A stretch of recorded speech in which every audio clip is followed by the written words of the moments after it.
ನಮಸ್ಕಾರ, ನನ್ನ ಹೆಸರು ಶರಣ್ ಜಂಗಿರ್ಮಠ್. ಇವತ್ತು ಸ್ಪೋಕನ್ ಇಂಗ್ಲೀಷ್ ಡೇ 28 ವಿಡಿಯೋನ ಸ್ಟಾರ್ಟ್ ಮಾಡೋಣ.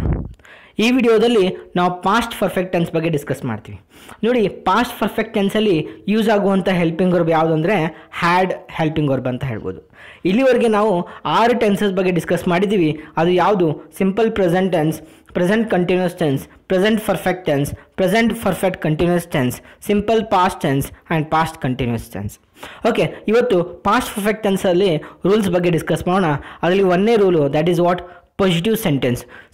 ಪಾಸ್ಟ್ ಪರ್ಫೆಕ್ಟ್ ಟೆನ್ಸಲ್ಲಿ ಪಾಸಿಟಿವ್ ಸೆಂಟೆನ್ಸ್ ಹೇಗೆ ಮಾಡಬೇಕು? ರೂಲ್ ನೋಡಿ ಏನಿದೆ: subject plus had plus V3 plus object. So ಇಲ್ಲಿ ಹ್ಯಾಡ್ ಹೆಲ್ಪಿಂಗ್ ವರ್ಬ್ ಬರುತ್ತೆ, ಪ್ಲಸ್ ವರ್ಬ್ ಥರ್ಡ್ ಫಾರ್ಮಲ್ಲಿ ಇರುತ್ತೆ, V3 ಫಾರ್ಮಲ್ಲಿ ಇರುತ್ತೆ. V1 ಫಾರ್ಮ್ ಅಂದರೆ ಪ್ರೆಸೆಂಟ್ ಟೆನ್ಸು, V2 ಫಾರ್ಮ್ ಅಂದರೆ ಪಾಸ್ಟ್ ಟೆನ್ಸು, V3 ಫಾರ್ಮ್ ಅಂದರೆ ಪಾಸ್ಟ್ ಪಾರ್ಟಿಸಿಪಲ್. ಅಂದರೆ ಪಾಸ್ಟ್ ಪಾರ್ಟಿಸಿಪಲ್ ಫಾರ್ಮಲ್ಲಿ ವರ್ಬ್ ಇರುತ್ತೆ. ಓಕೆ, ಈಗ ಎಕ್ಸಾಂಪಲ್ ತೊಗೋಣ ಪಾಸಿಟಿವ್ ಸೆಂಟೆನ್ಸ್ಗೆ. ನಿಮಗೆ ಸಿಂಪಲ್ ಪ್ರೆಸೆಂಟ್ ಟೆನ್ಸಲ್ಲಿ ಎಕ್ಸಾಂಪಲ್ ತೊಗೊಂಡಿದ್ದೆ ಯಾವುದು? I eat an apple. Present continuous ಏನಾಗುತ್ತೆ? I am eating an apple. Present perfect ಏನಾಗುತ್ತೆ? I have eaten an apple. Present perfect continuous tense ಏನಾಗುತ್ತೆ? I have been eating an apple. Simple past ಏನಾಗುತ್ತೆ? I ate an apple. Past continuous tense ಏನಾಗುತ್ತೆ? I was eating an apple. ಈಗ past perfect tense ಏನಾಗುತ್ತೆ? I had eaten an apple. ನೋಡಿ, eat V1 form ಇದ್ದರೆ, ಏಟು V2 form ಇದೆ, ಈಟನ್ನು V3 form ಇರುತ್ತೆ. ಹೊರದು forms ಗೊತ್ತಿರಬೇಕು. ಅದ್ರ ಬಗ್ಗೆ ನಾವು ವೊಕ್ಯಾಬ್ಯುಲರಿ ಪಾರ್ಟಲ್ಲಿ ಡಿಸ್ಕಸ್ ಮಾಡ್ತೀನಿ. ಓಕೆ, ಇದು ಏನಾಯಿತು? ಪಾಸಿಟಿವ್ ಸೆಂಟೆನ್ಸ್ ಪಾಸ್ಟ್ ಪರ್ಫೆಕ್ಟ್ ಟೆನ್ಸ್ಗೆ ಎಕ್ಸಾಂಪಲ್ ಆಯಿತು. ಏನು example? I had eaten an apple.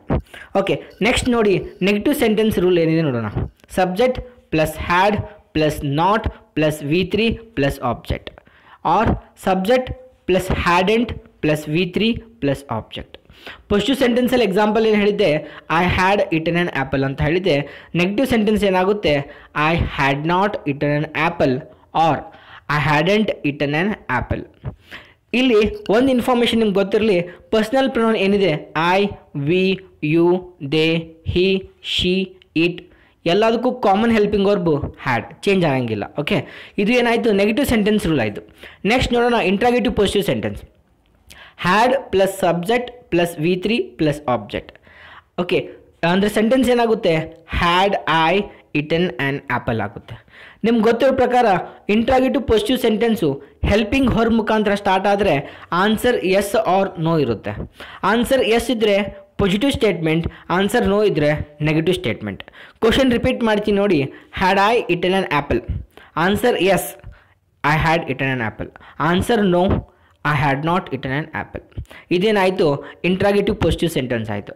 ಈಗ ನೆಕ್ಸ್ಟ್ ಚೆಕ್ ಮಾಡೋಣ interrogative negative sentence. Interrogative negative sentence rule ಏನು ಹೇಳುತ್ತೆ? Had plus subject plus not plus V3 plus object, or hadn't plus subject plus V3 plus object. Sentence ನೋಡಿ ಮಾಡ್ತೀನಿ. Had I not eaten an apple or hadn't I eaten an apple. Interrogative negative sentence helping verb ಮುಖಾಂತರ start ಆದರೆ answer yes or no ಇರುತ್ತೆ.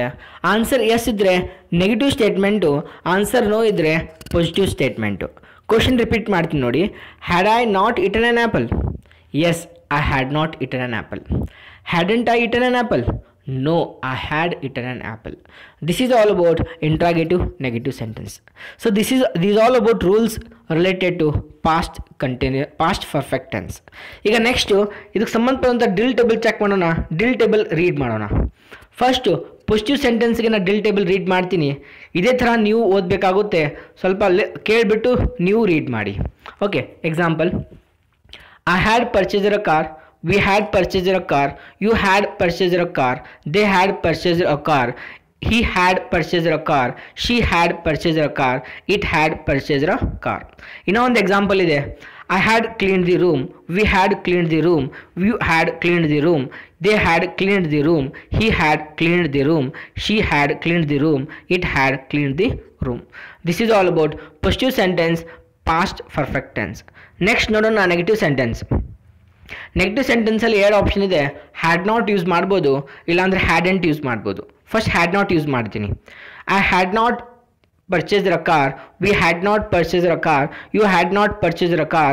They had not purchased a car. He had not purchased a car. She had not purchased a car. It had not purchased a car. ಈಗ hadn't use ಮಾಡ್ತೀನಿ. I hadn't cleaned the room, we hadn't cleaned the room, you hadn't cleaned the room, they hadn't cleaned the room, he hadn't cleaned the room, she hadn't cleaned the room, it hadn't cleaned the room. ಇದೇನಾಗುತ್ತೆ negative sentence for past perfect tense. ಈಗ next interrogative positive ಮಾಡೋಣ. Interrogative positive had ಮುಖಾಂತರ start ಆಗುತ್ತೆ and statement question mark ಮುಖಾಂತರ end ಆಗಬೇಕಾಗಿತ್ತು. ಇಲ್ಲಿ question mark ಹಾಕೋಬೇಕು ನೀವು ಲಾಸ್ಟಿಗೆ. ಈಗ ಸೆಂಟೆನ್ಸ್ ಓದ್ತೀನಿ ನೋಡ್ಕೊಳ್ಳಿ. Had I purchased a car question mark, had we purchased a car, had you purchased a car, had they purchased a car, had he purchased a car, had she purchased a car, had it purchased a car. ಈಗ ಇದು ಇನ್ನೊಂದು sentence ಓದ್ತೀನಿ. Had I cleaned the room, had we cleaned the room, had you cleaned the room, had they cleaned the room, had he cleaned the room, had she cleaned the room, had it cleaned the room. ಇದು interrogative positive sentence ಆಯಿತು. Interrogative negative sentence read ಮಾಡೋಣ. Hadn't or had not use ಮಾಡ್ಬೋದು. First ನಾ had not use ಮಾಡಿ sentence ಹೇಳ್ತೀನಿ, ಸ್ವಲ್ಪ ಕೇಳಿ. Had I not purchased a car? Had we not purchased a car? Had you not purchased a car? Had they not purchased a car? Had he not purchased a car? Had she not purchased a car? Had it not purchased a car? ಈಗ hadn't use ಮಾಡ್ತೀನಿ ನೋಡಿ. Hadn't I cleaned the room? Hadn't we cleaned the room? Hadn't you cleaned the room? Hadn't they cleaned the room? Hadn't he cleaned the room? Hadn't she cleaned the room? Hadn't it cleaned the room? This is all about drill table related to past perfect tense. ಈಗ ಇದೇ had ನಾವು ಏನು ಮಾಡ್ತೀವಿ, helping verb ಥರ use ಮಾಡೋಂಗಿಲ್ಲ, main verb ಥರ use ಮಾಡ್ತೀವಿ. ನಾ ಪ್ರೆಸೆಂಟ್ ಪರ್ಫೆಕ್ಟ್ ಟೆನ್ಸಲ್ಲಿ ಎಕ್ಸ್ಪ್ಲೇನ್ ಮಾಡಿದೆ, ಅದೇ ಥರ ಎಕ್ಸ್ಪ್ಲನೇಷನ್ ಇಲ್ಲಿ ಇದೆ. ಏನಿದೆ ನೋಡಿ. Had is used as a possessive verbs. Here passive verb, here this is not a helping verb, this is main verb. ಇದು ಈ ಸಲ ಹೆಲ್ಪಿಂಗ್ ವರ್ಬ್ ಅಲ್ಲ, ಇದು ಮೇನ್ ವರ್ಬ್ ಇದೆ ಅಂತ ಹೇಳ್ಬೋದು.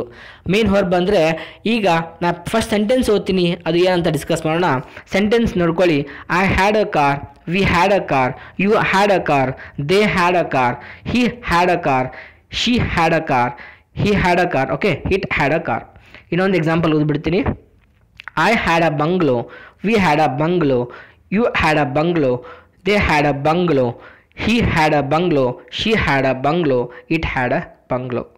ಸೊ ಈ ಸೆಂಟೆನ್ಸಲ್ಲಿ ಈಗ ಏನಿದು ಸೆಂಟೆನ್ಸ್ ಓದಿದ್ದೀರಾ, ಇದು ಪಾಸ್ಟ್ ಪರ್ಫೆಕ್ಟ್ ಟೆನ್ಸ್ ಅಲ್ಲ. This is not a past perfect tense. ನೀವು ಅನ್ಬೋದು ಮತ್ತು ಯಾವ ಟೆನ್ಸ್ ಇದು ಯಾವ ಟೆನ್ಸ್ ಅಪ್ಪ ಅಂದರೆ simple past tense. Simple past tense ಗೊತ್ತು ನಿಮಗೆ, subject plus V2 plus object. ಇಲ್ಲಿ ಹ್ಯಾಡ್ ಏನಿದೆ ಮೇನ್ ವರ್ಬ್ ಇದೆ, ಇದು V2 ಫಾರ್ಮಲ್ಲಿದೆ. ಇದ್ರದ್ದು V1 ಫಾರ್ಮ್ ಏನಾಗುತ್ತೆ, ಹ್ಯಾವ್ ಆಗುತ್ತೆ. ಯಾವುದು V2 ಫಾರ್ಮ್ ಏನಾಗುತ್ತೆ, V2 ಫಾರ್ಮ್ ಏನಾಗುತ್ತೆ, ಹ್ಯಾಡ್ ಆಗುತ್ತೆ. ಈಗ ಇದನ್ನು ನೆಗೆಟಿವ್ ಸೆಂಟೆನ್ಸ್ ಮಾಡೋಣ. ನೆಗೆಟಿವ್ ಸೆಂಟೆನ್ಸ್ ಎಷ್ಟು ಜನ ತಪ್ಪು ಮಾಡ್ತಾರೆ ನೋಡಿ. ಗ್ರಾಮೆಟಿಕಲಿ ಎಷ್ಟು ಜನ ಏನು ಮಾಡ್ತಾರೆ, ಹ್ಯಾಡ್ ಅ ಕಾರ್ ಅಂತಾರೆ. ಅಲ್ಲ, ಗ್ರಾಮೆಟಿಕಲಿ ಏನಾಗಬೇಕು ಗೊತ್ತಾ, ಸಿಂಪಲ್ ಪಾಸ್ದ ನೆಗೆಟಿವ್ ಸೆಂಟೆನ್ಸ್ ಏನಿರುತ್ತೆ ಅದೇ ರೂಲ್ ಅಪ್ಲೈ ಮಾಡಬೇಕು ನೀವು. ಏನು, did plus subject plus V1 plus object. Did ಅಂದರೆ ಇಲ್ಲಿ ಡಿಡ್ ಐ, ಹ್ಯಾಡ್ದು V1 ಏನಾಗುತ್ತೆ, have plus car, right. Did I have a car, did we have a car, did you have a car, did they have a car. Did he ಅನ್ನೋದು has use ಮಾಡಬಾರ್ದು, ಇಲ್ಲಿ again ಹ್ಯಾವ್ನೇ use ಮಾಡಬೇಕು grammatically, okay. Did he have a car, did she have a car, did it have a car. ಅದೇ ಥರ second example ನೀವು read ಮಾಡ್ಬೋದು. ಈಗ ಇದೇ ನಾನು ಇದು ಇಂಟ್ರಾಗೇಟಿವ್ ಮಾಡ್ದೆಲ್ಲ, ಈಗ ಇದು ನೆಗೆಟಿವ್ ಮಾಡಬೇಕಂದ್ರೆ ಹೇಗೆ ಮಾಡಬೇಕಾಗಿತ್ತು, ನೆಗೆಟಿವ್ ಈ ಥರ ಮಾಡ್ಬೋದು. I did not have a car, we did not have a car, you did not have a car, they did not have a car, he did not have a car, she did not have a car, it did not have a car. Interrogative ನೆಗೆಟಿವ್ನು ಮಾಡ್ಬೋದು. Bungalow ಮೇಲೆ example ತೊಗೋತೀನಿ ನೋಡಿ, ಸರಿಯಾಗಿ ಕೇಳಿಸ್ಕೊಳ್ಳಿ. Okay, didn't I have a bungalow, didn't we have a bungalow, didn't you have a bungalow, didn't they have a bungalow, didn't he have a bungalow, didn't she have a bungalow, didn't he it have a bungalow. So this is the rule you need to apply. ಈ ರೂಲ್ನ apply ಮಾಡಬೇಕು. Proper ಸೆಂಟೆನ್ಸ್ನ use ಮಾಡಿ. Tenses ಭಾಳ important conversion ಮಾಡೋಕ್ಕೆ. And ನಾ ಏನು ಹೇಳಿದ್ದೀನಿ ಅದನ್ನು follow ಮಾಡಿ, ಅದೇ ಥರ ನೀವು ಪ್ರಾಕ್ಟೀಸ್ ಮಾಡಿ. ಇವತ್ತಿನ ಆ್ಯಕ್ಟಿವಿಟಿ ಸೇಮ್ ಆ್ಯಕ್ಟಿವಿಟಿ ಕೊಟ್ಟಿದ್ದೀನಿ. ಏನಪ್ಪ ಅಂದರೆ 28 ಡೇ ಆ್ಯಕ್ಟಿವಿಟಿ. ನಾ ಬರೆದಂಥ ಡ್ರಿಲ್ ಟೇಬಲು ನೀವು ಪಾಸಿಟಿವ್ ಸೆಂಟೆನ್ಸಲ್ಲಿ ರೀಡ್ ಮಾಡಿ, ನೆಗೆಟಿವ್ ಸೆಂಟೆನ್ಸಲ್ಲಿ ರೀಡ್ ಮಾಡಿ, ಇಂಟ್ರಾಗೇಟಿವ್ ಪಾಸಿಟಿವ್ ಸೆಂಟೆನ್ಸ್ ರೀಡ್ ಮಾಡಿ, ಇಂಟ್ರಾಗೇಟಿವ್ ನೆಗೆಟಿವ್ ಸೆಂಟೆನ್ಸಲ್ಲಿ ರೀಡ್ ಮಾಡಿ. ಸೆಂಟೆನ್ಸ್ ರೀಡ್ ಮಾಡಬೇಕಾದ್ರೆ ಸ್ವಲ್ಪ ಜೋರಾಗಿ ಅನ್ನಿ, ಸೊ ದ್ಯಾಟ್ ನಿಮ್ಮದು ರೀಡಿಂಗ್ ಇಂಪ್ರೂವ್ ಆಗುತ್ತೆ, ಹಾಗೆ ಸ್ಪೀಕಿಂಗ್ನೂ ಇಂಪ್ರೂವ್ ಆಗುತ್ತೆ ಅಂತ ಹೇಳ್ಬೋದು. ಇಲ್ಲಿಗೆ ಈ ವಿಡಿಯೋ ಕಂಪ್ಲೀಟ್ ಆಯಿತು. ಈ ವಿಡಿಯೋ ನಿಮಗೆ ಇಷ್ಟ ಆದಲ್ಲಿ ಈ ವಿಡಿಯೋನ ಲೈಕ್ ಮಾಡಿ, ನಿಮ್ಮ ಫ್ರೆಂಡ್ಸ್ ಸರ್ಕಲಲ್ಲಿ ಶೇರ್ ಮಾಡಿ. ಯಾರು ಇನ್ನೂವರೆಗೆ ಈ ಚಾನಲ್ನ ಸಬ್ಸ್ಕ್ರೈಬ್ ಮಾಡಿಲ್ಲ, ಈ ಚಾನಲ್ ಆದಷ್ಟು ಜಲ್ದಿ ನೀವು ಸಬ್ಸ್ಕ್ರೈಬ್ ಮಾಡ್ಕೊಳ್ಳಿ. Thank you.